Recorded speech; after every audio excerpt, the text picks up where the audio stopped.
Tripura art সোসাইটির পক্ষ থেকে শনিবার দিন আগরতলা রবীন্দ্র শতবার্ষিকী ভবনে সমাবর্তন অনুষ্ঠানের আয়োজন করা হয়েছিল। অন্যান্য বারের মতো এবার এই অনুষ্ঠানকে কেন্দ্র করে শিল্পীদের মধ্যে ব্যাপক উৎসাহ উদ্দীপনা লক্ষ্য করা যায়। সাংস্কৃতিক অনুষ্ঠানের পাশাপাশি অঙ্কন শিল্পীদের সম্মাননা প্রদান করা হয়। অনুষ্ঠানে প্রধান অতিথি হিসেবে উপস্থিত ছিলেন বিজেপি প্রদেশ যুব মোর্চার সভাপতি তথা বিশালগড়ের বিধায়ক সুশান্ত দেব। অন্যান্য অতিথিদের পাশাপাশি এদিন সারা রাজ্যের প্রচুর শিল্পীদের উপস্থিতি দেখা যায়। অনুষ্ঠানে প্রধান অতিথি হিসেবে বক্তব্য রাখতে গিয়ে সিঁদুরের বিষয় নিয়ে অঙ্কন প্রতিযোগিতা করার পরামর্শ দেন বিজেপি প্রদেশ সভাপতি সুশান্ত দেব। আমি কয়েকটা বিষয় শুধু আপনাদের সাথে তুলে ধরতে চাই, যেহেতু সুযোগ হয়েছে। আমরা এরকম অঙ্কনের মাধ্যমে, এরকম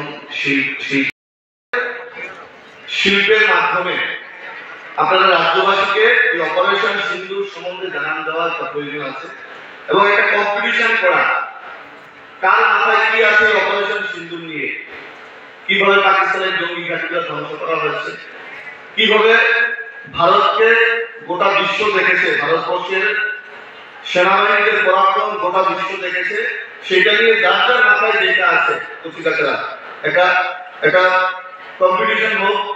সেই কম্পিটিশনে যদি আমরা প্রথম 10 জন 20 জনকে অ্যাওয়ার্ড দিতে পারি, এটা একটা আমাদের ভারতবর্ষের যে বর্তমান পরিস্থিতি নিয়ে একটা সবাই মনে একটা আন্দোলন তৈরি হবে।